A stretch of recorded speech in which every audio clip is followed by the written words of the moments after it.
was electric out there tonight. That's the standard now. Every game, get over 200 yards. The boys up front were hunting all night. As a defense, we completely shut them down. As a defense, we got the win. After sacking the Seminoles, the Irish welcomed Virginia to the house that Rockne built, the final home game of the regular season. Every person's emotions will be different as you run out there for one last time, but you have to get your emotions back into check. And for one guy, it's not exactly business as usual. I definitely anticipate a little bit of emotions going into the game, actually being on the field right before kickoff. Emotions will be high. It's go time. As the Irish celebrate their seniors. We got one more game to put on for them, trying to honor them. And fight to keep their playoff hopes alive. This game's the Super Bowl. This is ABC57 Kickoff, live from the campus of Notre Dame, presented by AFTA Dental, with your hosts Allison Hayes and Vahid Sadrazadeh.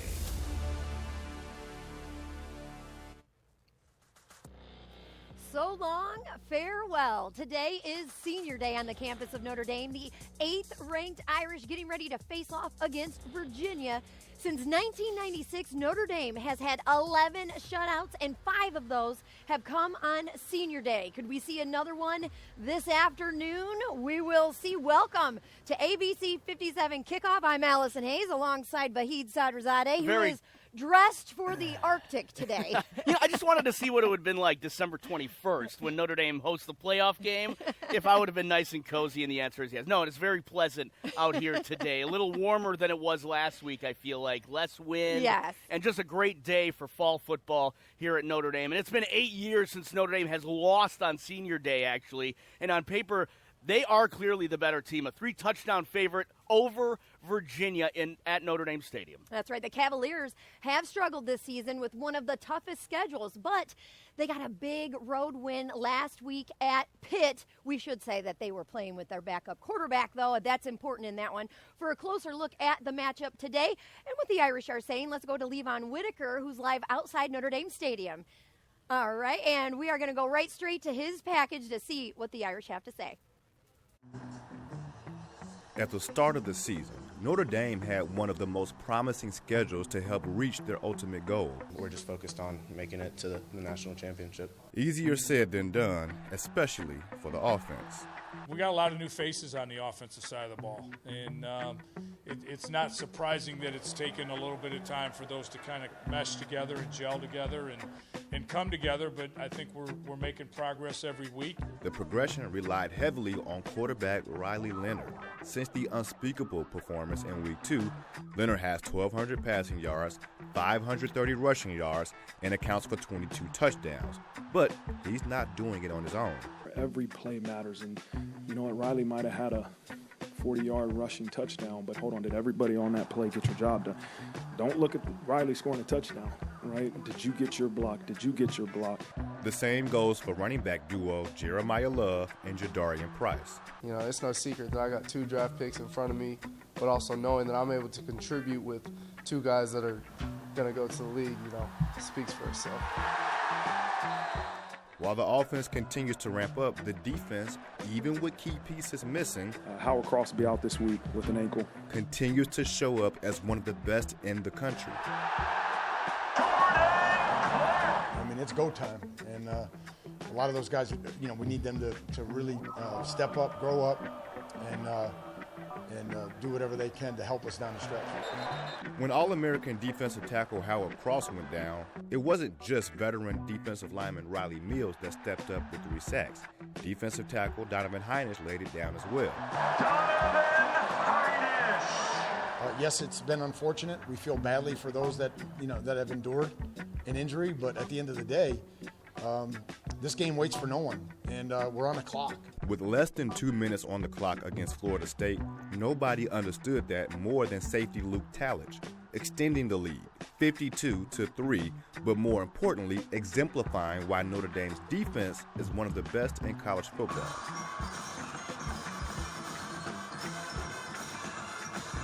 Notre Dame has been one of the best teams in the country on both sides of the ball. Right now, the Irish are top 12 in the FBS in scoring defense and scoring offense, and that's the balance that head coach Marcus Freeman is not only asking of his team, but demanding from this Irish football team.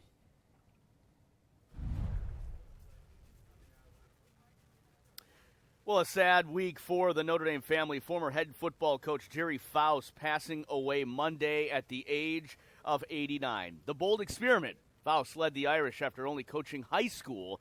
He finished his career in South Bend with a disappointing 30-26-1 record, but Faust always had a very deep love for the university. And a big part of that was the relationships that he formed with his players that you found out this week. Yeah, from 1981 to 1985, he developed guys like Mike Golick Sr., Dave Dewars, and Greg Bell, and he recruited one of the best receivers of all time, Tim Brown. I talked with the Heisman Trophy winner about what Coach Faust meant to him. Oh man, without him, I didn't have the opportunity that I had. But Coach Faust was a very generous man. He loved Notre Dame like nobody's business, and he gave everything he could for that university to be the best we could possibly be at that time. We didn't play that good of football, but it certainly wasn't because of his efforts. We knew that for sure.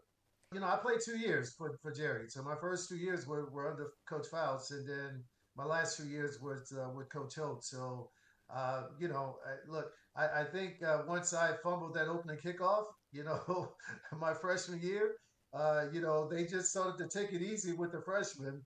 And that sort of ran into my sophomore year. So I didn't play that much, but I certainly did play a little bit for the Irish those 2 years. So I enjoyed my relationship with him because, he knew something that I didn't know about myself at that particular time.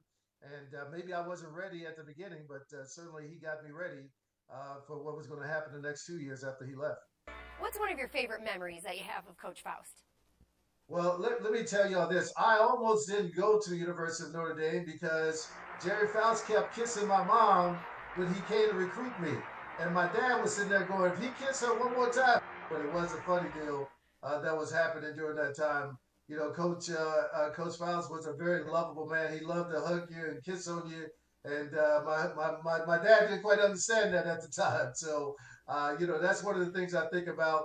But certainly, just having the opportunity to walk the field with somebody who loved the university so much.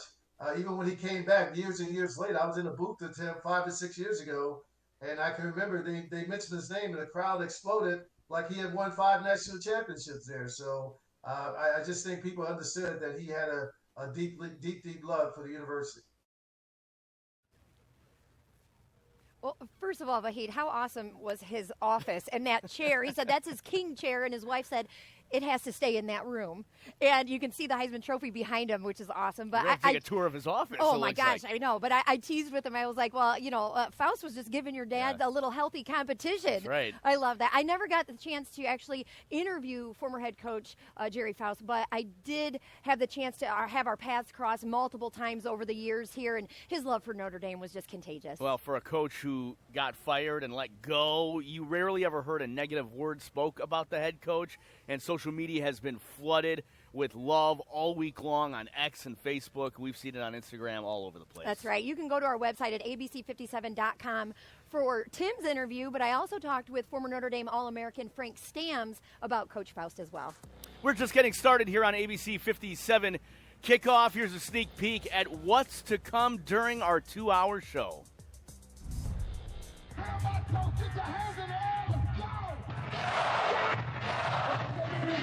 It may be cool to be 8-1, but the Irish only have one thing on their mind today. With success can creep in complacency, and that's what keeps me up at night. Coach Freeman's focus for beating Virginia. Put me in, Coach. A Cassopolis graduate is helping the Cavaliers get ready for the Irish. What I lack in size, I feel I can make up an effort. We talk one-on-one with Virginia running back Owen Gardner as he lives out his dream.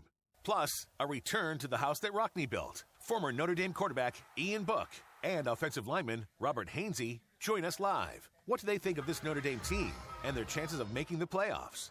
And you're the inspiration. Hey, man. Good to see you. We team up with Rock and Roll Hall of Famers Chicago to surprise kids in South Bend. But next, Still have a lot of love for those guys. brother versus brother. It's honestly a business trip. We talk one-on-one with former Notre Dame receiver turned Cavaliers wideout Chris Tyree as he gets ready to face off against the Irish.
Isaiah is actually one of my favorite people that I've ever met. Outstanding teammate.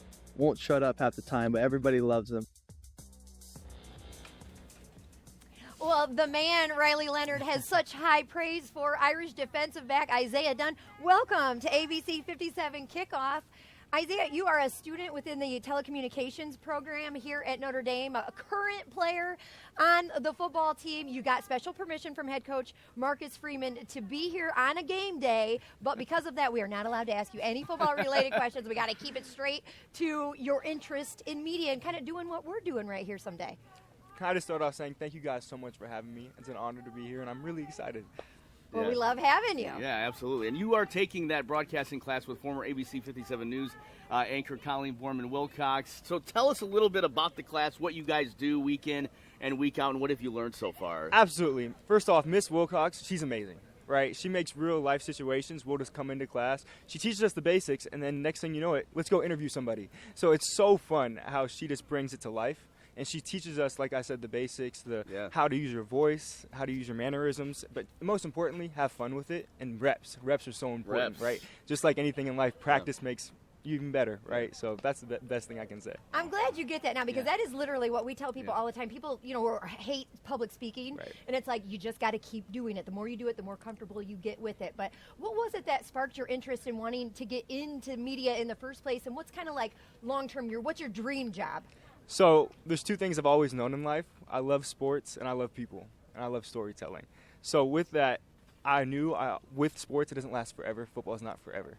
But I can form stories and meet new people through sports anchoring. So I've always wanted to become a sports anchor or in the sports media world where I can talk to new players, whatever sport that is, but learn about them and their stories behind of what they are on screen or what you see on TV. And sometimes it's about credibility, and being a football player with Notre Dame, you have lifelong credibility in that department. Well, it's something you're already active in. What projects are you working on currently? So the two main projects that I'm on right now is the first is the Golden Ticket with one other student athlete and one other student on campus. And what that is, we have student athletes all in Notre Dame campus come on and tell their story and their journey and how they got to Notre Dame. And the other one I have is Wake Up the Echoes. And basically we have a student athlete that's on the football team each week come on our show, and we talk briefly about how their football journey's been, but also more importantly about life. So you learn more about the person beyond the helmet.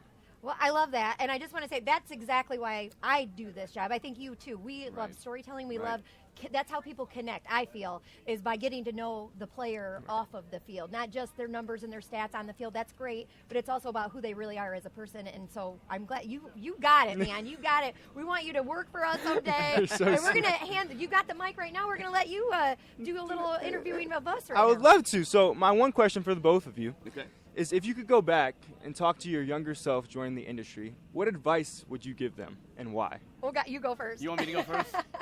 I would say the same thing that I would actually tell my future self, which is stick with it. Because I think people are so, it's not going to be perfect all the time. And you're going to get feedback from all different types of people on different stories and different things you're doing. But stick with it. Because I think if you really love it and you really want to make a difference, nothing's going to stop you. And I think I would tell my son that the same thing today. I'd say, hey, stick with it. Don't give up. If something doesn't go your way, it doesn't mean it's the end of the path. There's many different paths that you could take. Stick with it. That's what I would say. Absolutely. That's great. I mean, I kind of feel like we've lived that ourselves, and try as many different things as you possibly can. That's what internships are for. Try it. It may not work out. You may not love it, but try writing for a publication. Have that in your back pocket. Be able to, be multifaceted. Be able to do as many different types of aspects of this job as you can. And that's where you kind of find where your niche is and what you like best about it. And then just enjoy it. This is a tough grind. Getting this show together for this week is, we're stressed out. We're working till late at night, worrying about everything. But at the end of the day, it comes together. And this right here is my dream job. I love doing this job, and I'm just really grateful for it.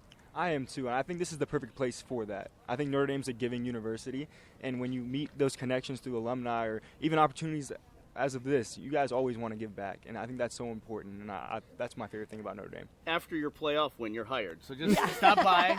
Our boss is standing right there. So you've got a great future, my friend. Thank you so much for coming on the show, and good luck the rest of the season. We're excited to see what you do. Thank you guys so much. Yeah. Awesome. All right, well, stick around because we've got more to come, including a check of your game day forecast right now with Emmett Toomey, our meteorologist, and he's got a special guest. Yeah, Allison, Vahid, good morning. What we're watching for right now, overcast skies above us. It is a gloomy day here at Notre Dame's campus, and temperatures going to be rising slowly with all this cloud cover. Because we don't really have a ton of direct sunshine, it's going to take a while for the surface to heat. So definitely feeling like a fall day in Michiana and South Bend here at Notre Dame, but luckily only a few degrees above average. Now let's go to the game day forecast here early this morning. If you're going to be out the doors, maybe you're tailgating. We're already seeing a lot of flags up here in those lots. It's going to be quiet weather, a little bit of wind though coming in from the north, and with that lake effect, that's going to be something we're watching for here. That wind chill going down as the day goes on. Still pleasant, about 6 to 7 degrees above average, and we'll take what we can get, especially in the month of November. Now, moving past that, it's senior day here at Notre Dame Stadium, last home game of the regular season, and 54 degrees is our forecasted high for today. The possibility that we could be hitting a top 5 warmest senior day game in the past 30 years is very, very possible here. Right now, tied for third place at 54. We're forecasted to hit 54, and that's what we're going to be watching for here. Feels like temperatures out the door, low 40s. We'll climb a little bit more, but make sure you have that jacket on, hat and gloves too, if you're going to be out here all day long. Now, just because temperatures in the 50s doesn't mean we're seeing not ice here. Take a look. We got an ice sculptor here. His name is Danny Bloss. We're here at Notre Dame's campus. And Danny, good morning. Tell us a little bit about what you're carving. Hey, good morning. I was asked to come and do a little carving for you guys, so of course I'm going to do the leprechaun. Of course. Awesome. So, Danny, tell us a little bit about how long you've been doing ice sculpting and then this for today. I've been doing this about 22 years, and today's piece, I'm just using hand tools to carve it, and this is probably about half hour so far. Okay, so with hand tools with something this size versus power tools, how long would the difference take you? I would double. I mean, maybe triple with hand tools, yes. Okay. What do you prefer? I mean, obviously it's convenient for the power tools, but do you like the hand tools? Do you feel like you can get a better edge? Yes, there's some like knives we use to make curves and shapes, and that I like using that a lot. Awesome. So I know you also work with Notre Dame Dining. Can you tell us a little bit about your connection with the ice sculptures and the dining here on campus? Sure. I work for campus dining, and at North and South dining halls we have like meals that are special events, and I'll carve ice for them and whatever the event may be, like the theme. And then it's nice seeing the students come in and enjoy the carvings, and hopefully it relieves their stress a little bit by seeing something like that. Absolutely. And besides Notre Dame, you also do the Niles Ice Festival, which is coming up here pretty soon. You've also been everywhere. What are some of the spots you've been at? I've been to Richmond, Indiana. I've been to Illinois, Texas, San Antonio, Houston, and I've even been to Fairbanks, Alaska. Well, this is no Fairbanks, Alaska, but we are home here on campus at Notre Dame. Thank you so much for your time, Danny. We're going to keep following this carving all morning long as he continues to carve it up and get us ready for the end of the show. But for now, reporting live on campus, I'm meteorologist Emmett Toomey, ABC57 News. A new take on some Notre Dame history. Up next, we have our good friend Len Clark and a local illustrator, Jared Basker, share their new book, Teddy and the Gipper.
Well, the Irish hope to keep their playoff chances alive with a win today over Virginia. You're taking a bird's eye view of campus from high atop the Golden Dome. It's been 36 years since Notre Dame has won a national championship in football, the longest drought since their first title back in 1924. They get it done this year. Virginia snapped a 3-game losing streak last week, upsetting 18th-ranked Pittsburgh and likely ending any chance of the Panthers crashing the ACC championship this season. The Cavs rushed for 170 yards and 2 touchdowns.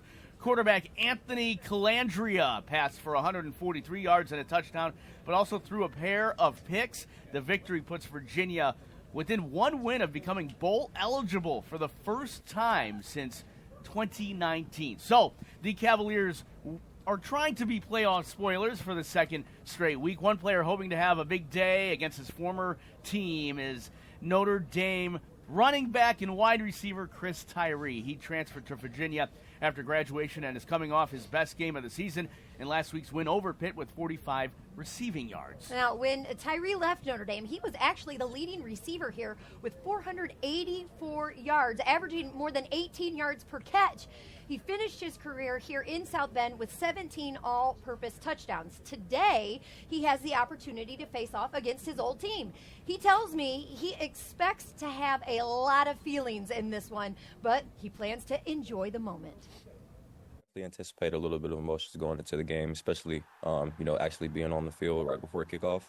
That's a experience that not many people get. I'm thankful for the opportunity to go back. At the end of the day, it's a business trip for us. So, our main focus is to come out victorious on Saturday. What were some of the factors that ultimately led to you making the choice and moving on to Virginia? Yeah, my main focus was just to find an opportunity where I could show my skill set as a true wide receiver. I think I've done a really good job of that. Being here so far, it's, taken a lot of growth internally, but I'm thankful. I've been thankful for, every moment, and I've cherished every moment that I've had so far. So I would say it's been a really good decision for me. What are maybe your thoughts on just this Notre Dame offense as it's kind of still trying to figure out its passing game and get the offense to gel? Yeah, I know a lot of the guys that are still there. So, I know for a fact that, like, those guys are resilient, that they're hardworking. With whatever goals they have, as a unit, as an offense, they're going to try their best to, execute those goals and meet them at some point. So, I'm expecting them to be really competitive, of course, really explosive. Just the same way we're trying to do the same thing, like just make plays, execute as much as we can, just meet our goals to be victorious on Saturday. Devin Ford, he is a fellow Virginia native. You guys kind of knew each other coming up and having the opportunity to work out together a little, train a little bit, doing some of those regional showcases. He has said this past spring that when he gets a chance to talk to you, he's got nothing but love for you, but if he gets a chance, he's going to be in your ear and probably talk a little trash. Yeah, Devin is my guy. I've known him for a really long time. I think we have a really good relationship up to this point. So just like he said, it's nothing but love. Like I said, it's between those lines, it's a faceless opponent. And, we're trying to go 1-0 every week.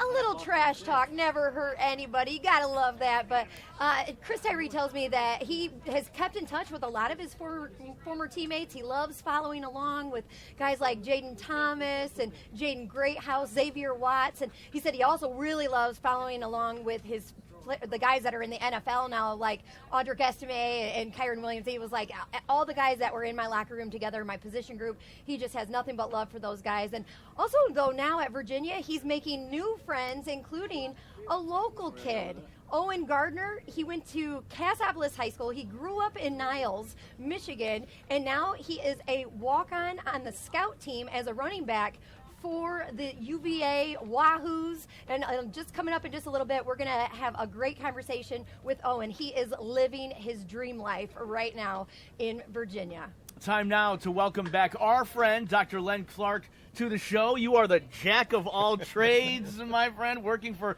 various Notre Dame publications, radio shows, and the podcasts over the years. And you're currently working for Network Indiana and Michiana Life, and you can add author to Yes. title here, Yeah. and you brought illustrator Michiana native Jared Basker.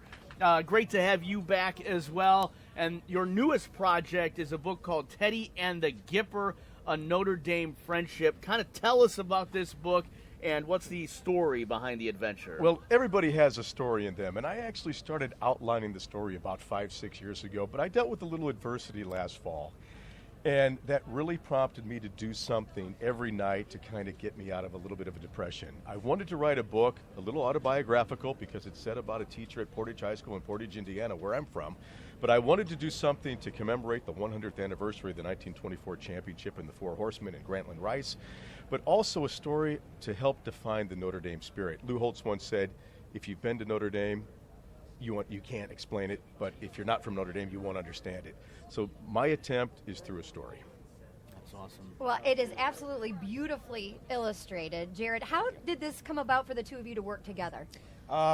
As fate would have it, we just kind of met each other at Augie's locker room while I was pushing some art, trying to sell it on a game day weekend. And in Len's words, he specifically said, Jared, I don't know when, but someday we're going to work together on a project. I love that. I met you this summer out at Yes. Artbeat. Has amazing work. So Thank keep you. an eye on this guy. And a portion of the book goes to charities. Who are you guys working with? We work with some local Notre Dame alumni clubs around the country to help their scholarship funds. The Cass County Football League, where Jack Kaiser learned to play football, but also Pet Refuge here in South Bend. And on December 7th, they've got their Christmas bazaar. They've actually found, the dog in the book's name is Snacks, so they've actually found a Snacks for us. And we hope she gets adopted, but not before the Christmas bazaar. Well, we have a picture of an adorable furry friend, and where can fans find these books? That's more important, right? If they go to teddyandthegipper.com, they could check out and then designate the charity that they would like to support. Well, and you also have, the one thing I've always really appreciated about you is like the innovation. You're always pushing it forward. You're always learning. As a professor yourself, you worked at Virginia Tech, but now you've got a really cool project that you're working on with this new advanced technology, AI, that is honoring Grantland Rice and the Four Horsemen. Well, once again, the 100th anniversary, I wanted to do something to honor his legacy, and AI tools are out there. So I found a tool that actually will rewrite my game story in his style. I went out, found his voice, I cleaned it up using AI technologies to make it a quality video recording, and then I actually cloned his voice, so when I write the story, he reads it back, and it's on teddyandthegipper.com where you can actually read and hear the story. That is wild. AI technology is crazy. I don't know if I'm liking this or if I'm freaked out a little bit, but it's still amazing that you can do that. You can get more information about Teddy and the Gipper, about the Grantland Rice Project. All of that is on our website at ABC57.com. Len and Jared, thank you both so much for joining us Thanks today. for having us. Hey, thank you. Have a great game. Thank you. Go Irish. And your voice, too, I I love know. the voice, the He's baritones. got that voice. A tough blow this week for the Irish D. We break down the latest Notre Dame injury report coming up.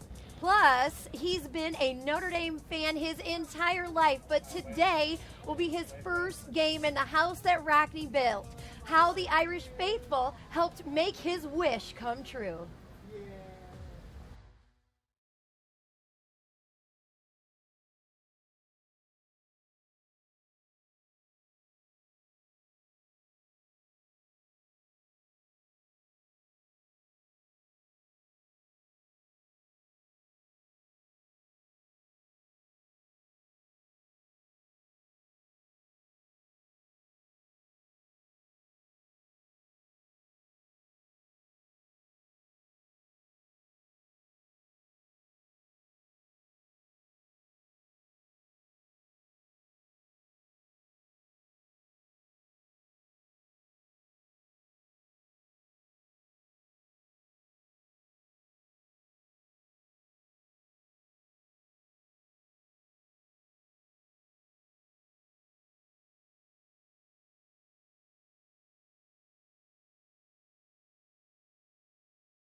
It is cool to be 8-1. The 9th-ranked Fighting Irish taking on Virginia today in the house that Rockne built, the final home game of the regular season. Unfortunately, the Irish will be without one of their top defenders today, defensive tackle Howard Cross. The senior sprained his ankle last week against Florida State and missed the majority of the game. Good news there. The silver lining, Coach Freeman told us it's not a long-term thing, quote-unquote, and Cross could be back next week for Army. Cross was a second-team AP All-America last season. Right now he's second on the team in sacks and tackles for loss. 3 players are also questionable for today. Running back and Virginia native Devin Ford is dealing with a groin injury. Cornerback Max Hurlman and defensive end Logan Thomas both have injured hamstrings.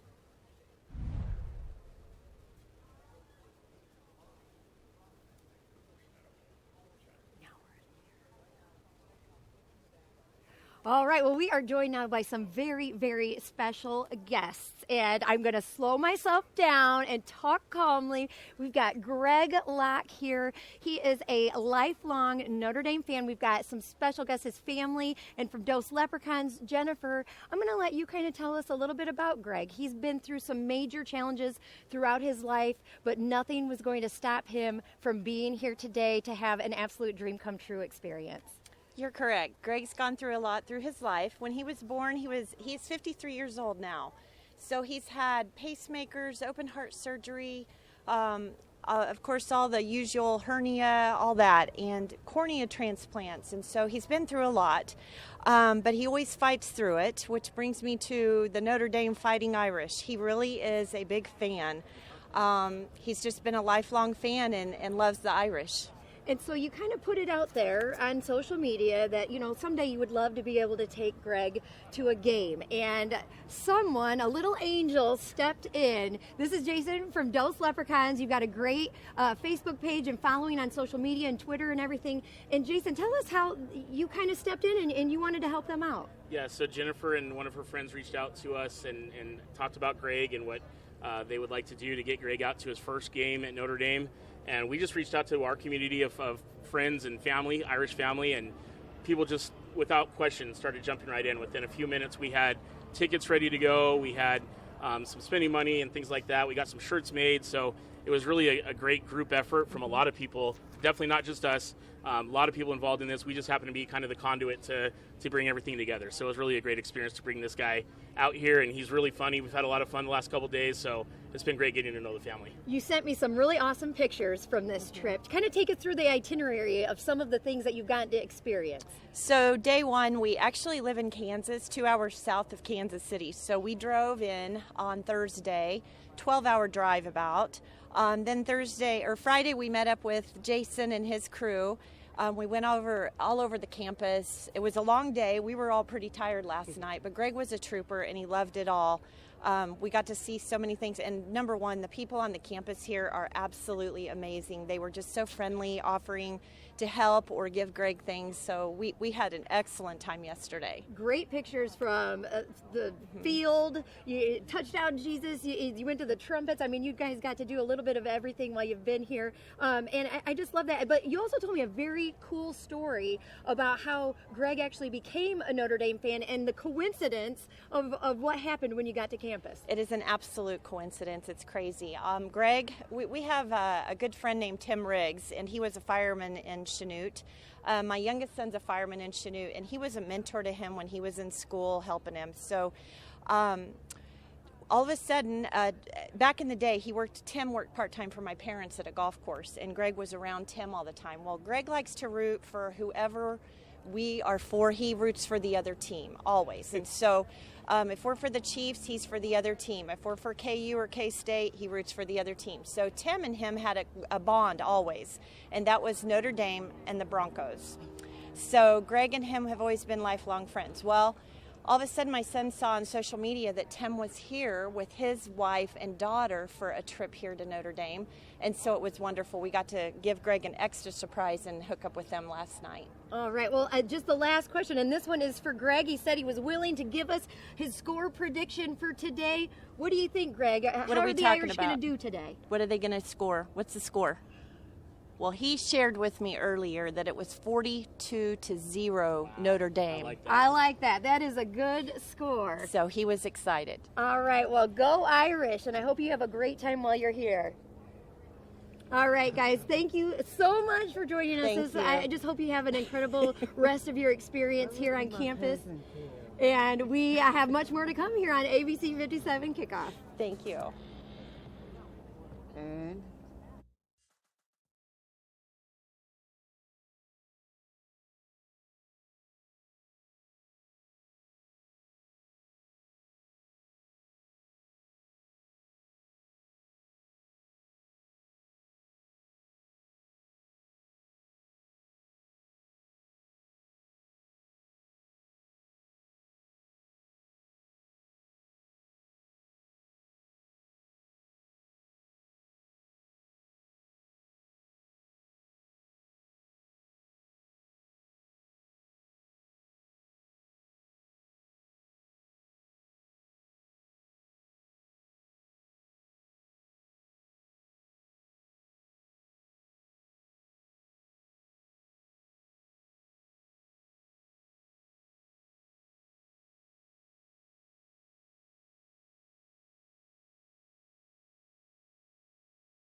play clock ticking to 2, and he got it off. Quinn retreats, looking for the end zone, fires it. Shelton, touchdown! Quinn to Shelton for the second time today. Well, we are joined now by former Notre Dame wide receiver Matt Shelton, and we just saw this touchdown right here. You played for the Irish 2001 to 05, and you probably played for more coaches and suffered more injuries than any Notre Dame player in school history. Welcome to ABC 57 Kickoff. Thank you so much. Glad to be here. Beautiful day in South Bend. Well, exit football weather Football for weather. South Bend, Gotta right? love it. You also have a book right here. It is called Rising Through Every Fall. You've got a book signing today as well over at the bookstore. Tell us a little bit about this book and just the journey that you've had to get here. Yeah, you know, it's a classic athlete's journey where you fight through a ton of injuries and overcome, you fall down, how to get back up. But the unique aspect of my specific journey is when I played at Notre Dame, I had 5 head coaches in 5 years. So started off with Davey, O'Leary for a week, Willingham, Kent Bear, and Charlie Weiss. I think you looked at the script beforehand because we were going to mention that in a second. But yes, that is. So let's take a closer look at some of the stats from back in the day and what really stands out despite your injuries. You broke a 25-year record for most yards per catch in a season, but getting that final catch to put you over the top was not a given. Take us through that experience on the sidelines. Most definitely not a given. Definitely not a given. And, you know, as an athlete, you don't know sometimes you're close to history, right? So I had no idea. It was Insight.com Bowl. We just lost our coach. We got an interim coach, and I'm trying to figure out, you know, why are we practicing on Christmas Day? So it's Christmas Day, kickoff return, and I snap an ACL. So my second ACL history of playing football, it's gone. There go my dreams. And then the next day, I find out I need one more catch to break a record at Notre Dame, and it needs to be better than -7 yards. So I get in there, one play, and I get -4 to break the record at Notre Dame. Put me in, Coach! Well, one teased you in the intro about playing for so many coaches. You even mentioned it here a moment ago, but in all seriousness, you were here for Bob Davie, George O'Leary for 5 days, Tyrone Willingham, interim coach Kent Baer, and Charlie Weiss. How challenging is that? 5 coaches, 5 years, and how do you navigate some of those, things during your playing here, your playing time? It's extremely difficult. You think when you come to a place like Notre Dame, you're going to have one coach, one staff, 5 years, 4 years, and that's going to be it. And for us, I think we just became a tight-knit group, especially our class. There were only 8 of us, 9 of us that made it to the very end. You become very close. You lean on each other. Fortunately for us, we had the strength staff. So Mickey Moriarty and his team really were our coaches that were consistent throughout. So you lean on each other, you lean on your locker room, just like you do in life. When things are tough, you lean on family and friends. Of all of those coaches, you're probably not supposed to say, but did you have a favorite? Do you keep in touch with those guys still? Yeah, so I lost touch afterwards, a couple years down the road, but Charlie Weiss was the one that I really, really liked because he brought in that fun offense, that NFL offense. Yeah. And when I got to the Patriots, I knew the entire system. So the wide receiver coach would say, hey, Matt, what would you do in this situation? So it's great. Did you even talk to George O'Leary when he was here for the 5 days? Team meetings, one-on-one meetings. He was an intimidating guy. Really? Yeah. That's interesting. Yeah. It's interesting that you said Charlie Weiss is your favorite because we just shared a story I did with Charlie, and he's polarizing. And there was tons of positive comments, but also a lot of negative ones. And so some people didn't like him at all, but from a lot of the players that I've talked to, they really did really have a good relationship with him. For sure. Hard-nosed guys, New Jersey, wise guy kind of person. I think phenomenal as a coach. Maybe he didn't play the politics of fans in Notre Dame like you should potentially, but for the players, player coach, he's going to get after you, but he knows football. He's won Super Bowls. As a player, you love that. That's an interesting perspective. You suffered a number of injuries. You mentioned it in your book throughout your career, torn ACLs, a broken back, more in the book too. What was the most difficult to overcome, you think, in that time period, and what was your positive attitude? I mean, what kept you going through all that? Yeah, I think the hardest thing to overcome is the uncertainty of it all. So you're going to have injuries, you're going to have bumps in the road. Even in life, if you're not an athlete, you're going to have something you need to go through and deal with. You're going to fall down. How do you get up? And you lean on your friends, you lean on your family, and you try to keep that positive attitude. It's one day at a time, one thing at a time. Learning to rewalk, ride a bike, do a first full circle on a bike. Little things like that every day to accomplish help your mindset stay positive and in the right direction. Can I ask you one question about that too? Like, when you have a major injury like that, what goes through your mind when you get back on the field? I mean, are you tentative? Are you full strength? I mean, how do you train your mind to go back out there? It's tough. And the doctors give you a nice heads up. They say at 8 months, your knee is 100% healed, but it takes another 2 months, so 10 months total for you mentally to know that you are okay.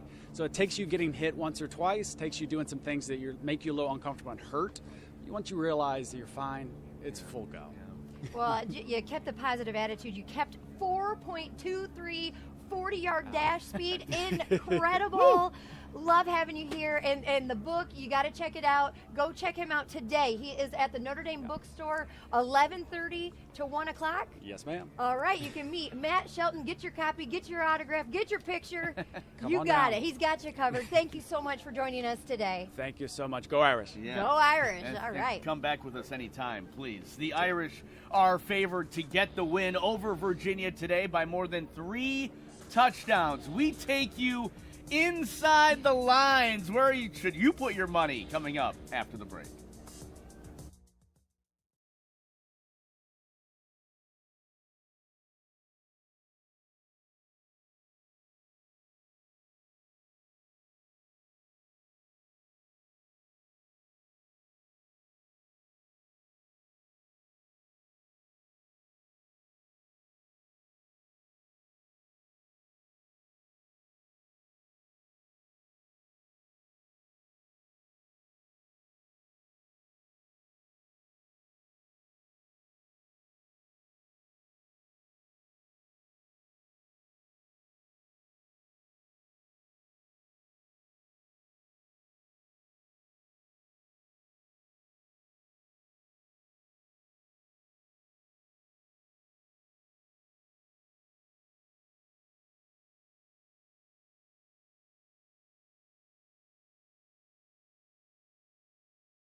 Typically, you'd have to travel the world to find like unique shoes that you can't find anywhere else.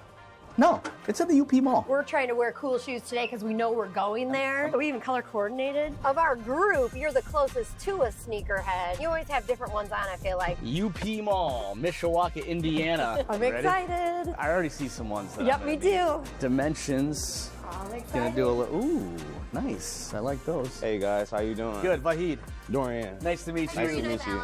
Nice to meet you. We go to like sneaker conventions in Chicago, Milwaukee, Detroit. Oh my gosh. What do you think? Those look like they might be a little too big for you. Listen, for Saturday, I'll be a size 13, okay? CPFM dunks, Swarovski crystals. Vahid. Marquand. Nice to meet you. I'm Allison. Marquand. Thanks for letting us in your store here. How did this start for you? I always loved shoes, and once I learned that I could sell my used shoes and get new shoes, it kind of like started to cycle on that now. A lot of people just have websites and they just have big storage areas just for shoes to ship out. But we kind of like to connect with all our customers, so we love the brick and mortar here being in University Park Mall. 7.5 in men, all the way down to 4 and kids. Tees will be on this side. Bigger size sweatshirts will be over here. Some local brands. It's called Radar Clothing Club. Okay. Shout out, Aaron. Got some Tyler shoes for the kiddos. You go all the way from 13 all the way down to an 8-man. $100 and under table, so it's just a variety of shoes. $70 for a Nike Dunk. You know, maybe you just want to just get a little shoe, you know, go out to Notre Dame tailgate and just tailgate, you know? Give us a little tour, if you could, right. of like what your favorites are. Asics. It's like old school. It's basically like a new thing now. They're kind of Notre Dame colors, though. They got a little gold. I feel right at home with these. I do not love those, I'll be honest. What? These are cool. Talk about dad shoes. Those look like dad shoes. I'm a dad. Yeezy and Adidas kind of went out. They went their separate ways. So they're rare now. Like It's like whatever's out, that's just what's out now. These are comfy, man. Oh, look at you, looking cool. I like this overall look. This is nice. Comfortable. 2 thumbs up. What do you think Allison's going to think of these? I'm not sure. Those are definitely unique. Yay or nay? Nay. All right, Yeezy foam runners. Very unique. I'm giving a thumbs up on those. I like these. Oh, you do? I do. Finally, we got the Yeezys, the slate Yeezys. 2 thumbs up. Oh, snap. I think these are the winners. Might be rocking these on Saturday. You never know. We got people from high school, you know, middle school, elementary coming out here to support us, you know. So that's what I'm really grateful of, you know, a lot of support in the city. See you guys. Yeah.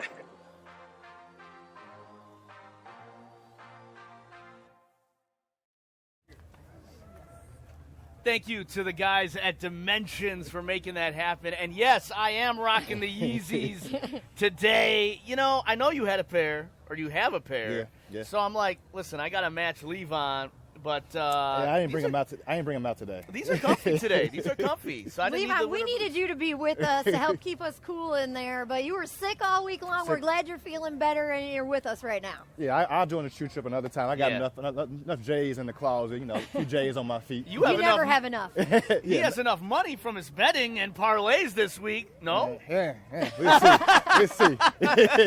So how's that going? What's going on this week? I mean, we have somewhat been successful. We've been kind of rolling in money thanks to Tim Murray with Vegas Sports and the Information Network. The last 2 games, he's had faith in Notre Dame to not only score a ton of points, but for the defense to hold the opposing teams to as little points as possible. This week, Virginia is coming off a huge win against previously 18th ranked Pitt.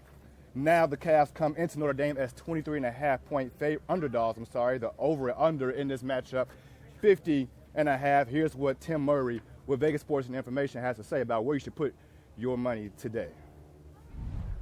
This one's a little tricky for me because Virginia, they're a capable bunch, and we saw it last week what they're capable of. And, you know, what worries me a little bit is that Notre Dame has looked a bit vulnerable defensively when running the ball up the middle.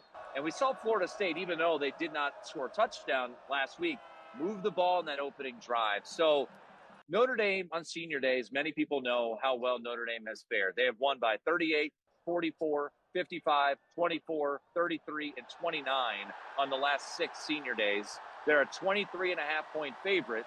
So if you just do simple logic, well, they're going to cover that number. They certainly could cover that number. But if I were to make a wager on this one, I would actually look at UVA in the first half at 13.5. It's not something I'm crazy about, but I wonder if the emotions for everything that Notre Dame's going to go through on senior day and the ability that we've seen on teams on the opening drive against the Irish score points. And if UVA has any route to success, in my opinion, it's going to be to hold the ball, sustain possession, and that would be the way I would particularly look here in this one. Well, so Virginia to cover that 13.5-point spread is what Tim Murray is going to take in this game. I don't hate that bet because although the Cavs are 5-4 this season, they haven't looked all that bad as a team. They've had some bad losses, and those teams that they have lost to, those are the teams that have given Notre Dame problems. Teams that are 5-4, they can kind of in the middle of the pack, can play pretty well. I took Virginia to cover that 13.5-point spread as a single bet. Guys, if you're going to do this, just do it as one unit. What that means is just my unit, in this case, is $10. Your unit could be $20. A half a unit would be $5 or $10 if you're taking a half on the 10 or the 20. As for Levon's parlay, though, here it is at plus 383 odds. Riley Leonard, 50 rushing yards. Riley Leonard, 175 passing yards. Leonard to reach the end zone twice today for 2 touchdowns for Riley Leonard. And then Jeremiah Love to continue his streak for 10 games straight with another touchdown today against Virginia. Virginia has given up nearly 1,200 rushing yards this season and 13 rushing touchdowns. With Notre Dame in this run game, I think those two numbers will increase drastically today. And Virginia really struggles against running backs, but they have a third running back to worry about today. As I mentioned, it's Riley Leonard. That's yeah, right. Vahid, I see you. I was eyeing that. I'm like, listen, you can't leave the whiteboard out of this. I would never. I got something a little different today. I'm looking at a couple of different games. I always, when I'm not hitting Levi's parlays, I am hitting other single bets at college football. Okay, don't get it mistaken. Okay, SMU is facing Boston College today. Their quarterback entered the transfer portal. He's not playing today. I'm taking SMU 18 to cover the spread by 18. Texas they're going to go into Arkansas, take over their trap. So hook 'em horns, baby. Texas is going to cover that 14-point spread. Colorado will cover the 14-point spread, and then BYU, I believe they will remain undefeated in their 10 o'clock game tonight. That's the parlays. Take those as single bets. Those are not parlay. Don't parlay them together. Single bets only, folks. That's how you cash out. I just want that money. I just want that money. Follow the script. Follow the script. It's almost like you're just speaking a foreign language, and I'm staring at you like, Well, if you One want of to these make days things, I'll pick it up. If right? you want to make things really simple, take SMU to win, take Texas to win, Colorado and BYU to win straight up. You come out with some money today. Take Notre Dame straight up. Do you make any money at all if you take Notre Dame straight up? I think you can make Notre Dame. You can make money on Notre Dame if you put $100 on them to cover to win the game. But take Notre Dame to cover that spread as well, 21.5. Last time I checked, you will win some money. You got $100 to spare, right? I think so. Oh yeah, sure. If you need to rewind the tape and see which teams, it's only halftime here at ABC57 Kickoff. We've still got so much more to come in our last hour of the show. This week I've been playing as essentially a Notre Dame running back, trying to run their offense and simulate the best look that I can to prepare the defense. We talk one-on-one with Michiana native and Virginia running back Owen Gardner. Plus, Cavaliers standout turned radio color analyst Ahmad the Ball Hawk Hawkins joins us live. We're back in just 2 minutes.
selfish sacrifice. We're going to get them on a run. We're going to go, go, go. And we aren't going to stop until we go that goal line. We are Notre Dame.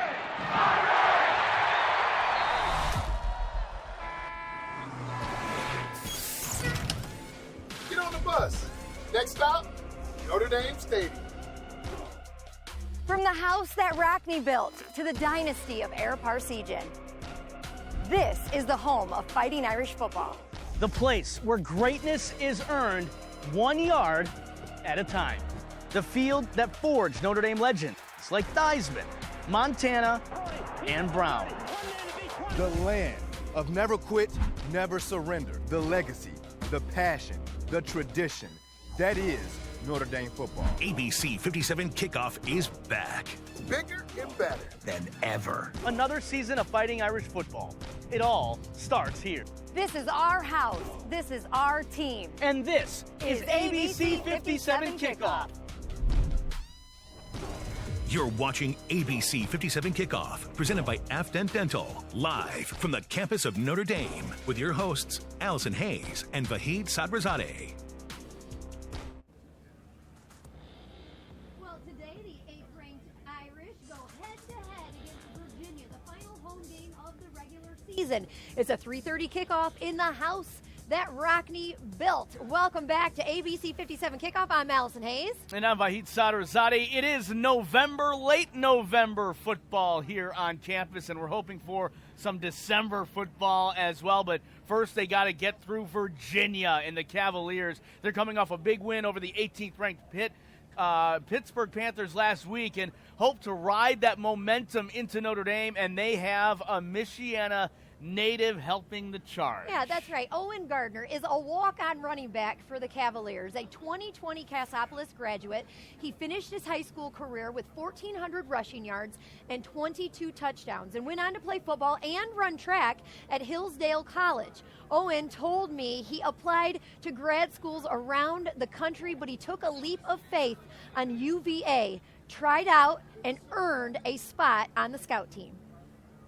Essentially what we do is we prepare the starting defense for the game ahead. So this week I've been playing as essentially a Notre Dame running back, trying to run their offense and simulate the best look that I can to prepare the defense for what they're going to see on Saturday. And it's been a lot of fun. I mean, I tell you what, it teaches you to work hard because there's not much. I mean, there's recognition from our team. They say how they value our position here, but at the larger scale of actually playing on Saturdays, there's not much recognition. So you have to actually love what you're doing and be around a good group of people. I mean, there's a great coaching staff here, great players, great teamemates. So I'm super grateful to be here. I know that you've also been named Scout Team Player of the Week, not once, but twice. I know just what is going through your mind and just that work ethic that you've got that is making you work so hard for the team. Mm-hmm. So for me, first and foremost, due to my size, I think my work ethic has to be incredible. I'm 5'6", 175 pounds as a running back. It's not huge. So what I lack in size, I feel like I can make up in effort.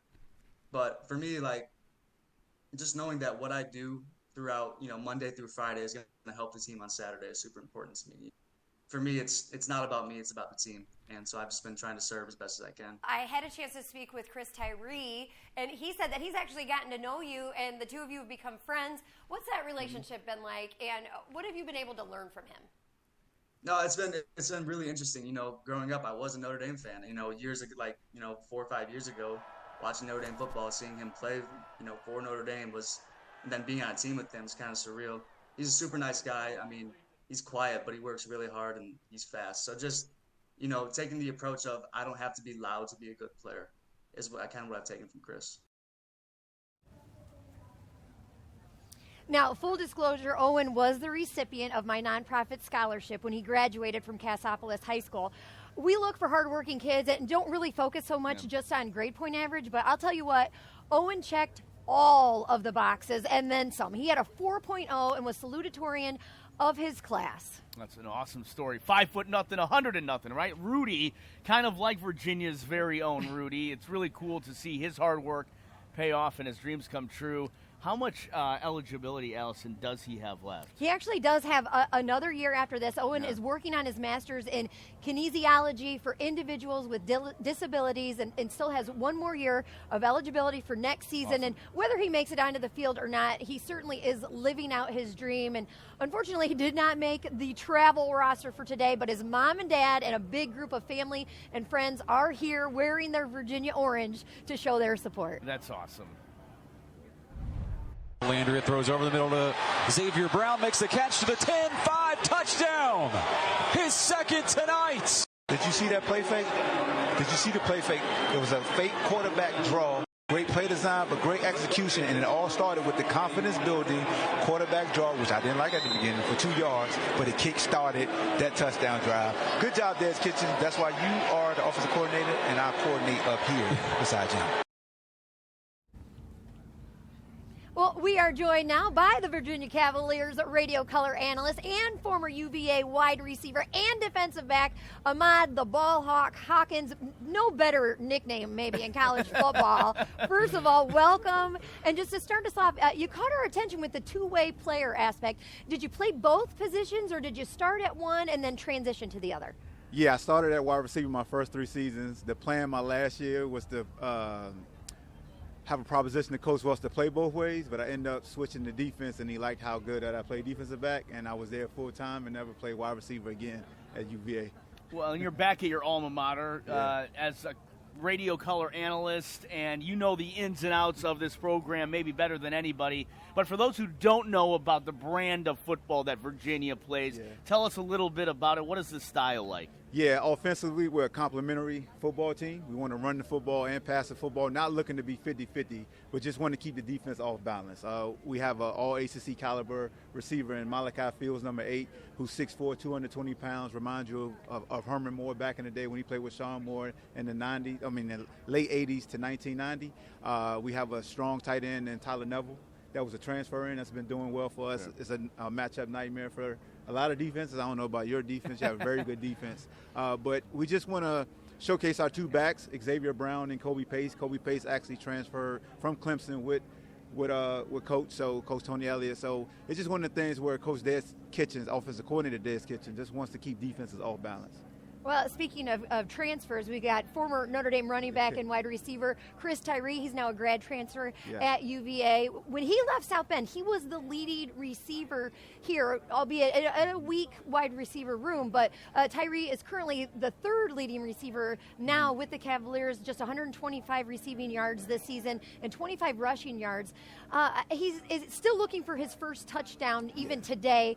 What would you attribute to his slow start, and how is he kind of fitting into this offense? Yeah, Chris Tyree's a guy with Olympic sprinter track speed, so we're glad that he decided to transfer to the University of Virginia because we needed that speed. We lost Malik Washington, who plays for the Miami Dolphins right now.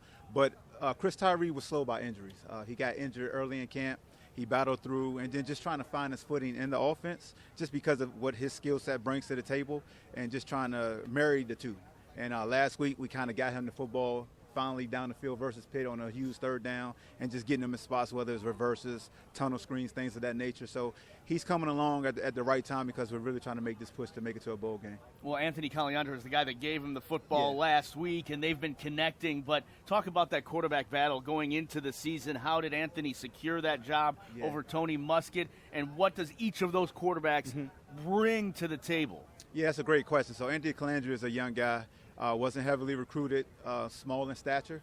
Tony Muskett started off last season as our starter. He transferred in, and he just has a lot of moxie about him, but he got injured. And when he got injured, Anthony Caliandro took advantage of that. Okay. And he's so dynamic with his legs. He has a live arm, but he still makes some young mistakes as far as taking care of the football. And we're trying to get him to rein it in, but still be that dangerous playmaker that he can be. And we saw last week, he was trying to be careful with the football, threw some picks early, and then say, you know what, if I'm going to fail being myself.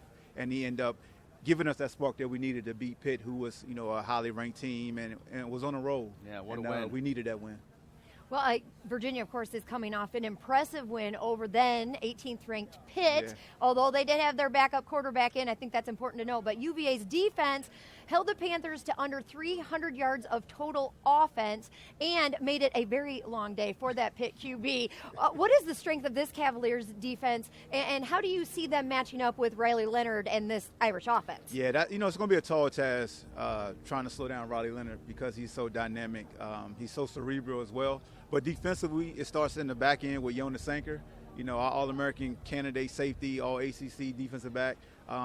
He got us rolling versus Pitt. He had a blocked field goal. Well, first of all, he had a tackle for loss on third down to force the fourth down field goal. He blocked the fourth down field goal. We got a touchdown. The next possession, he had an interception. And he had a 45-yard return and got us back into scoring range, and we scored again. So It starts with Jonas Sanker. Secondly, Cam Robinson. Second-year linebacker is very dynamic, one of the most athletic linebackers you'll see in the ACC.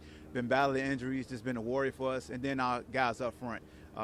We have just older guys. We have guys who are super seniors playing defensive end, and then we have some young guys that's coming in playing, and Coach Rudd does a very good job of just schematically having those guys prepared.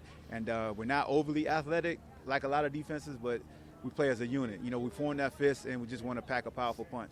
Just really quickly to kind of leave us here, you guys are looking to be bowl eligible. Yes. What has to happen for you guys to pull off the upset today and get the win? Yeah, we just got to play Virginia football. Just be sound, limit the mistakes, just be fast, and cause turnovers. And, versus a team like Notre Dame that's very athletic on offense and scary on defense, they don't give you a lot. If they make a mistake, you got to make them pay. And then defensively versus them and their offense, you got to limit Leonard and just make him throw the football. But that's not saying a lot because he can still, punish you with his arm as well. Well, the guy that knows all about ball hawking right here, Ahmad Hawkins. Thank you so much for joining us. Appreciate you guys. Thank you very much. Good luck to you today in the booth. Thank and you. to Virginia, it's going to be a great game inside Notre Dame Stadium. Well, welcome home. The winningest quarterback in Notre Dame history. That's right, Ian Book and current Tampa Bay Buck Robert Hainsey. They are back on campus today. The Irish Legends, they'll be joining us next live.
We're blind. Oh, no, you're good. Cold as ice. Nice. Danny Bloss is making progress on his ice sculpture. It's awesome. You can see Go Irish. He's got the leprechaun going. I love Danny. He's taking it to my tailgate when he's done here today. So just keep up the good work, and we'll check back in with Danny in just a bit to see how it's going. Awesome. It is senior day, the final home game. Great teams find a way to get to victories in the second half. One play at a time, down the field, and in the end zone. Let's take this. Come on, bring it up. They're going two. 3rd and goal for Notre Dame. And Russ playing coverage. Book on the roll. He throws end zone, and it is caught for the touchdown by Davis. The Irish cannot come off on this snap. It's pitched backwards, up in the air. It's on the ground. It is down. It is over. And the Irish have knocked off number 1 Clemson. Well, we welcome back now to ABC 57 Kickoff. Ian Book, the winningest quarterback in Notre Dame history. What a nice title to just, hang on your hat there. And then joining us for the first time, current Tampa Bay Buccaneers center, Robert Hainsey. If that video of the 2020 double overtime win over Clemson doesn't get you pumped up, I don't know what will. I agree. That was it's probably my favorite game ever here. Just an unbelievable memory. Yeah, no question. No question. That was the best one. Well, there's Ian, a lot of good ones. But that was you the best. earned the game ball in that one, and Robert, you were firing up your teammates. Tell us about the emotions of that game. You just said it was your favorite game ever here at Notre Dame Stadium. What about it made it so special? And just talk about all the emotions. Yeah. Just having the opportunity first to play the number 1 team in the country is kind of why you come to Notre Dame, to play in those big games. To have it go to overtime, obviously different year with COVID, half the stadium was there, right? A little bit different, but just an absolute battle on both sides of the ball, and coming out on top is just a memory that we'll have forever. Yeah, Robert, talk about some of the emotions during that game. I think that 2020 year, that team we had, I've said this many times before, but it's rare to have a locker room of 120-some guys, and there wasn't a guy on that team I didn't like, and I think everyone can say the same. We were a really close group. Yeah. So to have a win like that, double overtime, it was one of those games like we're going to find a way to win no matter what. That was a great team, and we had a great team too. So pulling it off, everyone on the field, seeing all the students there. COVID was a rough year. People told us, like, hey, this meant a lot to us. And that was really cool to hear that from students because Notre Dame had to take a little break with COVID. So having that win to stand on was a lot of fun. Whew, I just got goosebumps just thinking about that experience, being there and being a part of it and seeing it. It was just amazing. Ian, you know better than probably anybody just, how much spotlight is on the quarterback position here at Notre Dame. And we're seeing Riley Leonard. He's transferred in and he's taken some criticism, but he's been able to battle through that. He continues to improve throughout this season. What advice maybe have you given him? I know he's mentioned that he's talked with a lot of former quarterbacks here at Notre Dame that's helped him kind of work his way and navigate through what is the Notre Dame quarterback position. Yeah, it's part of the position. It's why you play quarterback, to be in the spotlight, to play in big games, to take on all that pressure, to have the leadership. I think he's done an unbelievable job, honestly. I'm out of Notre Dame now. I kind of see everything now from a different perspective. People are going to hate on everybody at some point in their career. It is what it is, and when you're the quarterback, it happens more. And I just think, obviously, after the tough loss here, he's done a great job of rallying his guys, playing to his abilities. The coaches have done a good job putting him in a good situation, and I'm proud of the guy, and I hope he keeps it going. Keeping it on the quarterback track here for just a second, looking at the future, CJ Carr definitely feels like the future, but they have a loaded room right now. What are some of the things that you like about the guys that are in that room, and specifically CJ as you look kind of forward? I think they all have, they've all done a great job, shown a little bit of what they can do in the spring game. CJ's somebody that I threw with one time when he was in high school. And we were doing some training in Florida, and I was like, this kid is special. And we talked about Notre Dame for a long time, and I did my best to recruit him. I think he's already committed at that point, so I won't take any credit. But he's special. He's got his head on straight too, and I think he's got a really bright future. Yeah, and Robert, you were this guy's right-hand man for a few years, playing right tackle for the Irish from 2017 through 2020, and you came back from an injury to earn second-team All-ACC honors in 2020. And during your time here, you never played any other position other than right tackle. And we've had a couple of O-line this season. and we've talked to a couple this season, Tommy Kramer and Josh Lugg. Yeah. Tommy's here, obviously, as well this morning. Both played multiple positions, so you must be a unicorn in that you stayed in that same position for all 3 years. Yeah, it worked out really well. Like my freshman year, Tommy and I rotated every series the entire season, pretty much all 12 games. And we didn't really know how that was going to go until I remember they told me in the locker room before the Temple game in 2017, they're like, hey, we're going to rotate. And I was like, okay, sounds good.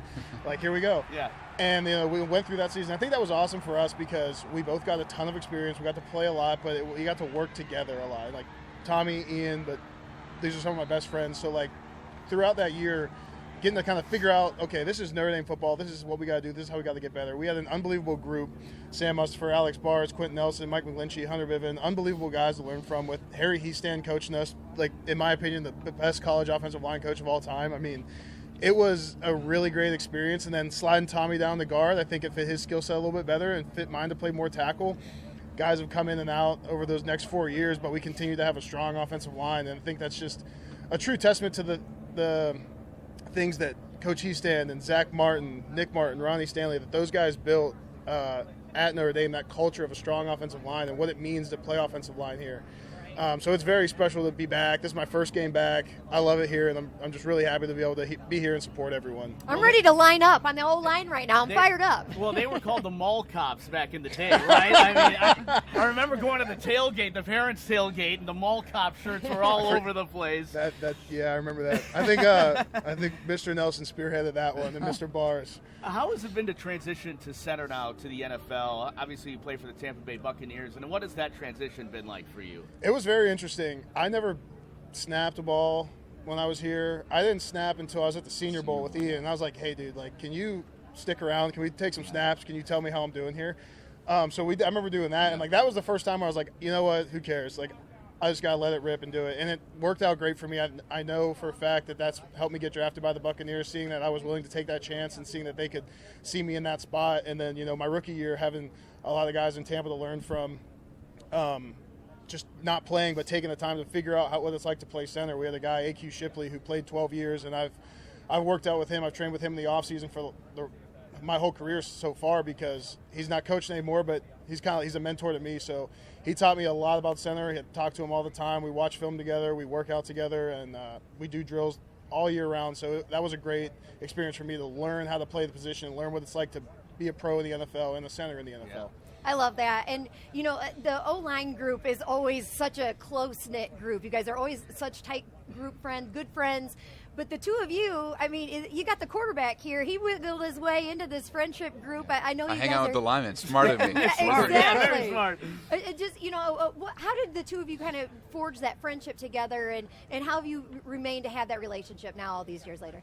Yeah, I mean, I feel like it usually happens like that. It does, yeah. Quarterback, O-line, tight ends. It always ends up kind of being a good group of guys. But I mean, me and Tommy, Brock Wright, Cole Kmet, and a bunch of other O-linemen, we lived together. And you and Tommy were really close your freshman year before we got here.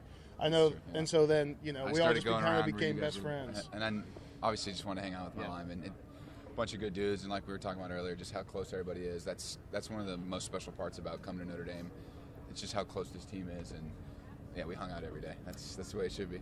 Very quickly, Notre Dame wins the national championship this year if. Oh wow. Notre Dame wins the national championship year if. I don't know. I think. It's just they have an unbelievable team, and to win a national championship, you're gonna have to play unbelievable opponents. You're gonna have to do everything right that people might overlook, that teams are more talented than you might overlook. Those are the things that a team like this with this much talent and the attention to detail they have, with everyone doing their job consistently throughout the course of a game. You don't have to play a perfect game, but everyone has to play their best game. Everyone has to be themselves and the best version of themselves, play the best version of Notre Dame football they can, and they can go as far as that'll take them. I think it's been this way too for Notre Dame when we were here as well. Just keep playing to our strengths. Like, our defense is unbelievable if they can just keep doing what they've been doing. And then on offense, I think we've done a great job of playing to our strong suit. With I don't want to give the secret away. Everyone already watches the games, right? But let Riley keep doing what he's doing, keep putting him in those right positions, and I think everything will take care of itself. Yeah, run the ball, let Riley make the dynamic plays that he's capable of making. The offense is kind of coming along at the right time right now. That's so true. Awesome, guys. Thank you so much. Ian Book, Robert Hainsey, guys, just awesome. You just come back every year, please. Thank you for having us. There's beer over there for you. Yeah. We saw. Awesome. Varsity Brews, if there's anyone who knows how to tailgate like a champion, it's these guys. Former Notre Dame quarterback Evan Sharpley and the owner of Westwind Brewery, Aaron West, join us to talk playoffs and beer coming up on the other side.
Kind of the trajectory of where this season could potentially go. Love for Maui? Yeah, I'm going to go back and brew it. Back! We have no idea who Michigan is, who Notre Dame is. What would make Evan a Notre Dame fan? Free agency to the max. Is Carr going to start next year and be on that list as one of the top guys? That's what I want to know. Harbaugh was inventing NIL before it was a thing. Come on, man. You got 100,000 things going. You didn't read my text? Hold on. Do you think they beat him again? Uh-huh. That's the question. Not if it's in South Bend. It's going to keep getting easier because there's going to be nobody to play because these conferences keep getting bigger. Who's the better quarterback, Riley Leonard or Carson Beck? I also want to be clear on, I think he has a job for a long time, but I don't think he wins a national championship. The cathedral of college football. We'll see you in the next one. Always share your brews. Always share your brews. Go Steve Goff.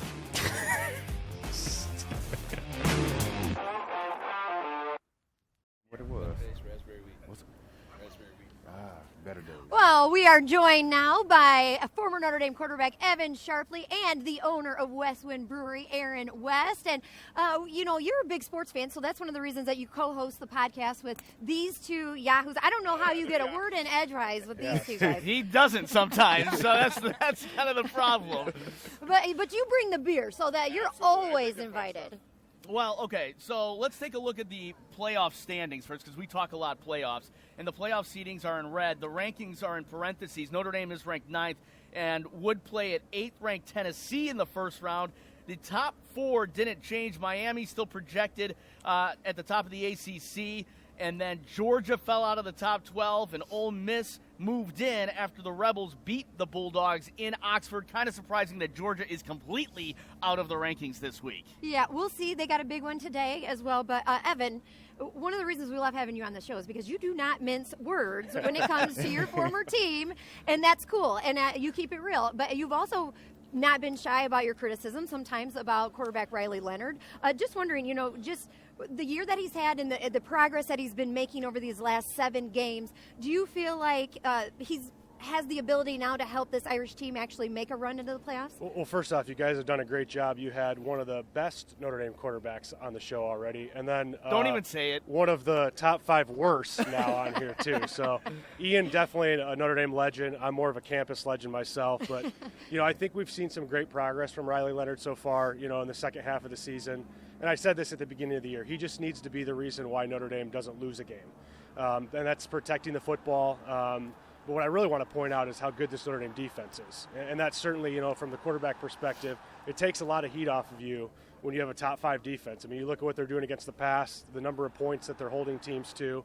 It's going to put your offense in a good position. So, you look at Riley Leonard's stats, he's obviously not throwing for a ton of yards, but he's being very efficient with his feet. So, for him, it's run this offense, don't turn the ball over. Your defense is probably going to put you in some pretty good positions. Yeah, absolutely. Well, on the other side, you're a Michigan fan, Aaron, and so what was it like not getting C.J. Carr to come to Michigan? Yeah, a little rough right now looking back. Hindsight 2020, obviously Alex Orji has not lived up to the standard. And Jake Tuttle getting injured from Indiana. So, yeah, I think if we could go back in a time machine, go backwards, we would definitely take a look at it. But we're excited CJ's here, too, so that means we get to cheer on the Irish too. So okay, well listen, forget Michigan. Give me some beers. Tell us what we got here. What makes your beer special? Absolutely.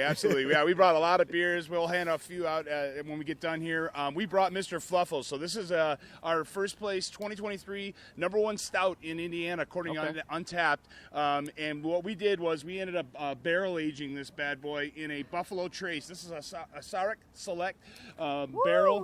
What that means is that they actually went and picked the barrel. So shout out to our boy Ed Polanski and the Ed Shed crew for hooking us up with that and 19 label for our cans that rushed us through some. So this is a barrel age. It's been barrel aged for about 10.5 months.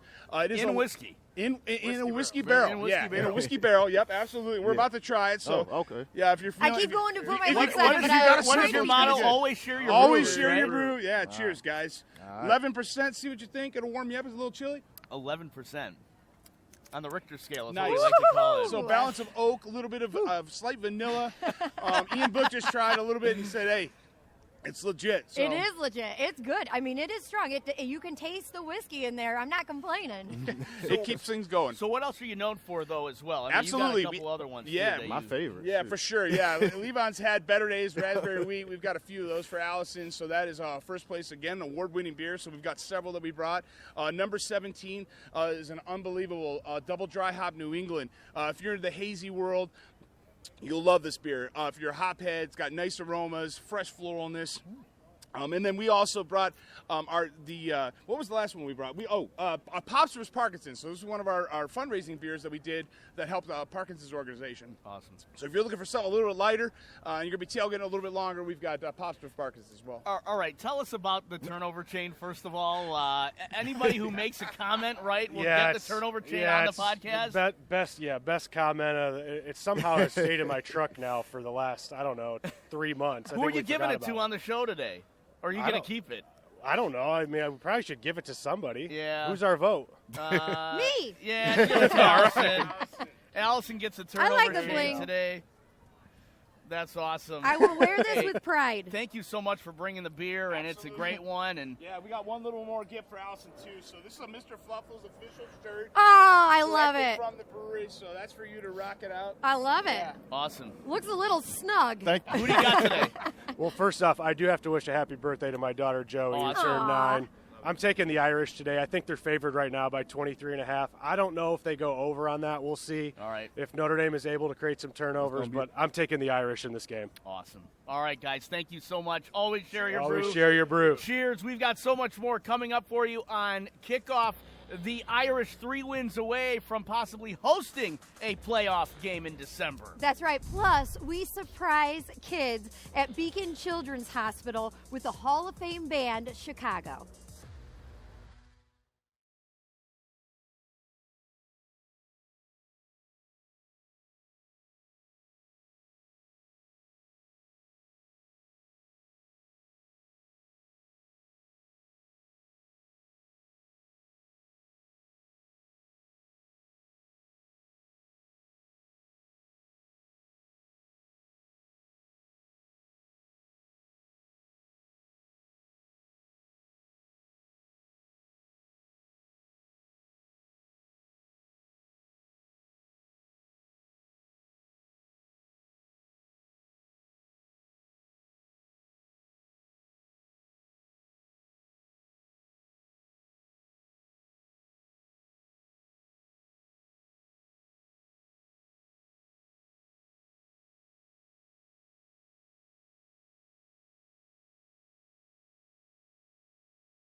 with the same rich tradition of the Irish.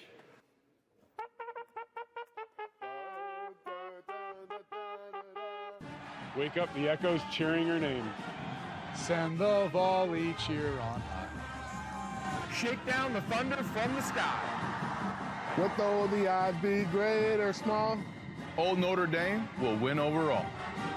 While her loyal sons and daughters March on to victory. I'm Matt Teitel, and you're watching ABC57 Kickoff. You're watching ABC57 Kickoff, presented by Afdent Dental, live from the campus of Notre Dame, with your hosts, Allison Hayes and Vahid Sadrazadeh. Another hiccup at home or an end-of-the-year party. Today is Senior Day. As of late, the Irish have been on a roll, and if they win today, it would be a clean sweep of ACC opponents this season. Welcome back to ABC 57 Kickoff. I'm Allison Hayes. And I'm Vahid Sadrazadeh. It is Senior Day, a special day for 29 of these seniors running out of that tunnel for the final time during the regular season, possibly here at Notre Dame Stadium. That's right. Right now, the Irish are allowing just over 11 points per game, and they've only given up 11 total touchdowns all season. That's incredible. It is, and currently ranked 9th in the college football playoff rankings. Notre Dame has 3 games left to prove they deserve a shot at the national championship and a spot in the playoffs. But head coach Marcus Freeman knows one stumble could ruin everything they've built.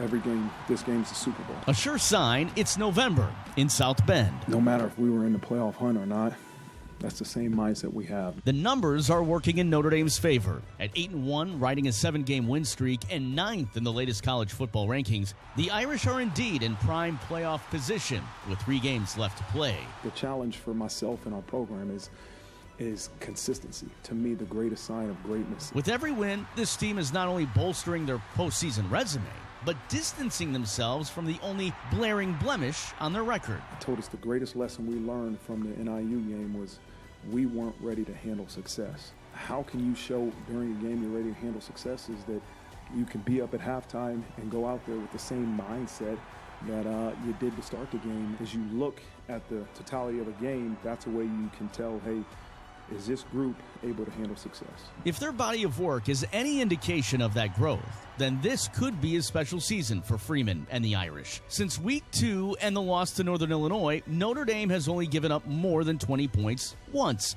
and beaten teams by a combined score of 308-71. Coming from a player, coming from a coach, this is what you work for. 3 games, 3 wins, all that separate this team and a berth in the inaugural 12-team college football playoff. To make a game mean less than another game because you're going to make the playoffs or not, you don't love this game of football. Virginia, Army, USC, all capable opponents, all winnable games. That's the mindset we have, man. Every week is the Super Bowl. Yes. It's November, and now it's playoff season in South Bend.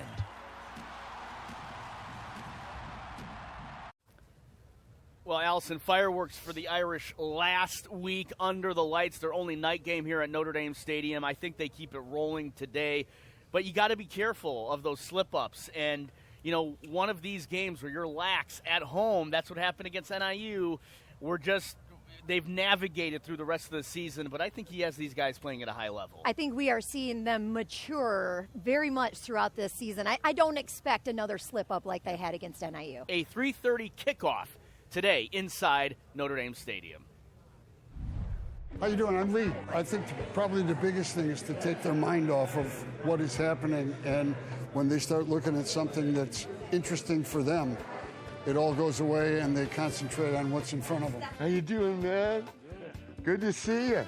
Go Irish, right? Yeah.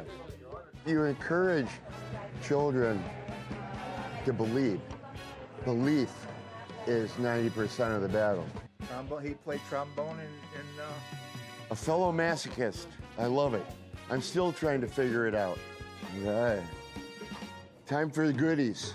So you get to do this first. Well, we have a 2.5-year-old at home. Right. There you go. All right. Perfect. Thank you, guys. It's a miracle. It's a miracle. He's beautiful. It's so exciting. We couldn't be more thrilled to have them joining us today. You know, we're so blessed that this music means so much to so many people. It truly does. Yeah, it's like it's a blessing we never imagined. Yeah. Well, thank you guys Yeah. for making such great music. Thanks for enjoying it. Thank you. Thank you. It's a pleasure for us to be able to do something, give something back. Hi, Olive. She's beautiful. Our main goal is always the kids first. Chicago!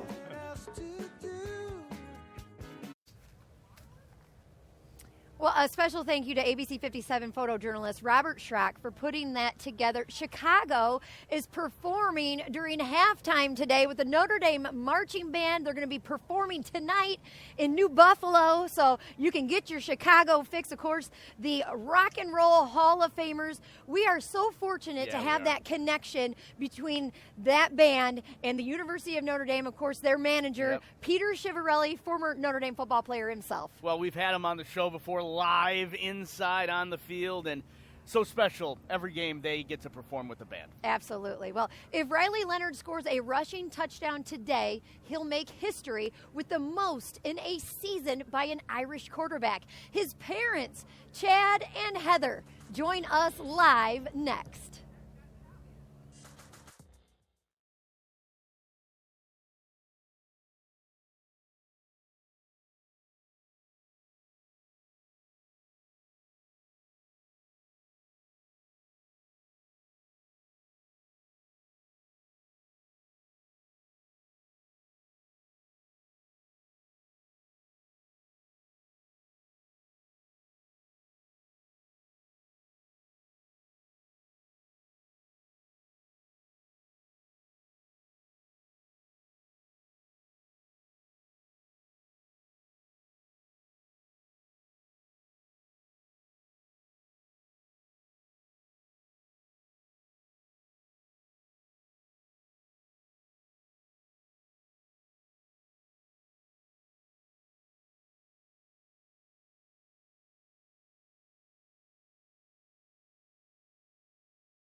Here today we got steak from the football game up in the suites. So that Cultivate will come in after every football game and just take all the remaining food and then develop it and put it into packages for the local kids. Oh, yeah. Wait a minute. We're slow because we got we're backing up already. Obviously the act of giving is greater than receiving, and every time I leave here I feel better about myself. You've got the experience here, so like you turning them so that the spot is open to you. I mean, that helps move it along, right? Those are the little things that I always get mad at the receivers about. I'm like, dude, you're putting it in the wrong bin. Well, we are joined now by Riley Leonard's parents. We've got Chad and Heather Leonard, and we just watched a clip of Riley and I working at Cultivate, and just his volunteering. He's so active in the community back home and here. Where does Riley get that giving spirit from? I think first, he's learning from his grandfather who started a charitable organization 20 years ago. So he's seen that, and I think we've always tried to instill just kindness and being, giving to everyone, friends, family, strangers. So we've tried to instill that. So hopefully, he's followed that. We'll have a special story on the Buy a Brick Foundation with Gib Leonard coming up for the playoff show, because we're going to have a playoff, hopefully right here in South Bend. Yes, well, and it's not only off the field, right? I mean, that leadership has transitioned to on the field this year. Let's face it, Notre Dame quarterback position throughout the last 100, it's been a heavily criticized position, right? You're the quarterback of Notre Dame. Yes. And he's faced some of that criticism after NIU a little bit, but he's risen up from that, and we've seen him take on a leadership role here at Notre Dame. What do you attribute that to? And, have you had conversations with him about that, and how has that gone? Yeah, I think he's just confident, and he knows who he is, and he stays away from social media, and he just does the best he can every day. Yeah, I think, he likes to have a little chip on his shoulder. Nobody wants to hear anything negative, but you rise from it and you try to get better from it. Yeah, and it's a story that kind of blew up on ESPN, the motivational Yes. messages that you would send Riley before a game. Does that still happen here at Notre Dame? It does still happen. I text him the night before the game every week, just to remind him, stay humble, stay true to yourself. We love you, but, go out there and play hard. Yeah, that text, though, that motivational text, it is, "You suck." Yes. That's coming straight from Mom. I love it. Yes. That's awesome. Yeah. Well, when Riley decided to transfer to Notre Dame, did he maybe from the family, maybe when you were looking at some of the schools that he could go to, was there a little push or a little more motivation for him to come here? His great-grandfather actually played football here at Notre Dame. That's your grandpa on Correct. your side. Yes. My grandfather played in the late 30s. Served in the war and came back to get his master's. I think there was a little bit of that, but the coaches here and the Notre Dame name, I think, is what brought him here for the most part. But, there was a little bit, having it in your blood definitely helps, push you towards that school. What was your grandfather's name, and was that sort of a part of, the family legacy? We have Notre Dame football players. Sure. His name was James Curran, and, I grew up, my whole family, big Irish Catholics, grew up watching Notre Dame, supporting them. So it's definitely been in our blood, and we've been rooting for them. We moved to Alabama, so, you spread the love to other teams once you move around. But definitely, Notre Dame was always the team that we supported. Well, you shared some amazing photos of him, but also of Riley growing up. And we're going to show you these pictures of him as he's a little guy making his way up. I mean, he's gone from, Pee Wee League football. He was a great basketball player in high school. At what point, Chad, did you sort of see in him that development and thought, he's got a real chance here to play at a high level? Yeah, pretty early. He was always kind of a freak athlete, so it's been fun when he was little watching him grow, and I miss those days so much. I mean, Saturday mornings at Pee Wee football were a blast, but this is pretty good too. Not bad, seeing him run out of the tunnel at Notre Dame Stadium, and he's going to do that for the final time during the regular season here today. Talk about some of the emotions that you guys are, because everybody talks about the players and the emotions they have, but as parents, what kind of emotions are you feeling today? Well, a little premature because we'll be back in a few weeks, right? Yes. So I love the way he thinks. Yeah, Senior Day should be in a few weeks from now, but no, it's going to be sad, when that day comes, but we're just hoping it's not today. Yeah. How about you, Heather, just to walk out there, to walk him out of that tunnel and onto the field? It's going to be so emotional. We told Riley one of the greatest joys we've had in our lives is just watching him happy out there playing sports. So being out here and being able to walk across the field with him, I hope I don't cry too much, but I'm his mom, so I know it's going to be very emotional. The season has gone by in a blink of an eye. Oh my gosh, so fast! And I can imagine from watching it in the stands, and I'm sure you've traveled with him every game. I mean, it's gone by fast. Way too fast. Yeah, we want one more try, one more season. Well, we all hope that we get another game or 2 or 3, so we're excited. Yes. Thank you for being thank here. you. And Thank you. as a mom myself, and I say this genuinely, not just saying this for camera, but just the opportunity to meet Riley and talk with him. He's just such a genuine person, and you can tell whatever he does next, whether it's football or whatever it is, he's making a difference in our world. And so thank you for what you've done to raise him and bring him here to Notre Dame and be a part of this world. Thank you. We've loved it. We've loved every second. And take it all in and enjoy it today. Yes. Yeah, all right. Yes. Well, we have so much more to come here before we say goodbye on ABC 57 Kickoff for Senior Day. Our final predictions coming up on the other side of the break. Stay with us.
Well, it has been a crazy day here, our final home game of the season. Emmett, it feels like fall football weather here. Yes, absolutely. Well, it's cloudy, it's gray, but for late November, we'll take what we can get, right? I mean, no snow. There is a little bit of ice, though, something to keep in mind here. We got the sculpture right here.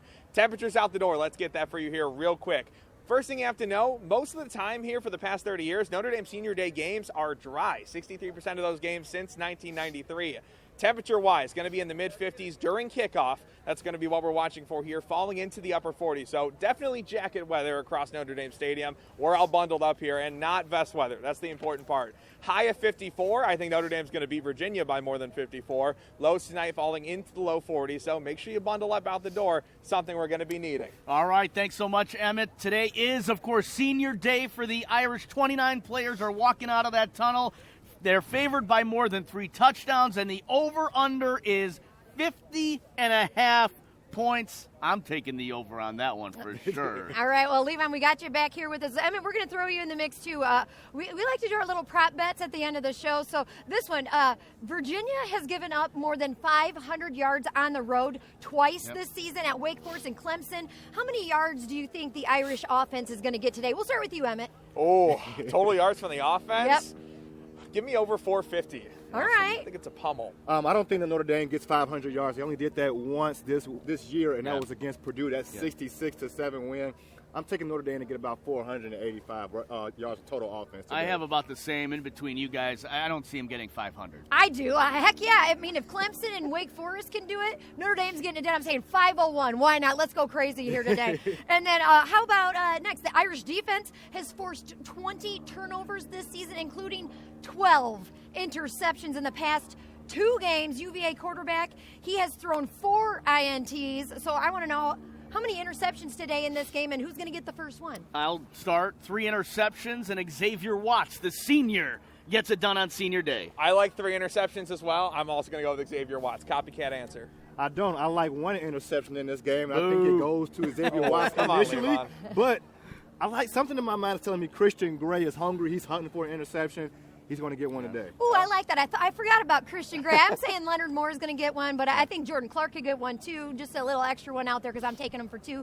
Final score predictions. I also want to get Aaron West in here because I want some drinks, guys. We need Final some score, beers what do you here. got? 56-7 Notre Dame. 56-7 Notre Dame? 44-10 Notre Dame. Who do you got? I got the Irish by 30. He's got Michigan today. He's got Michigan. Who do you have? Well, of course, I'm taking the Irish. I'm saying 45-6. Notre Dame gets the win. They cover. They're taking all the money for all of us, Levon. I take Notre Dame, too, and the seniors get in, too, today. Thank you so much for joining us. What a great regular season. Go Irish.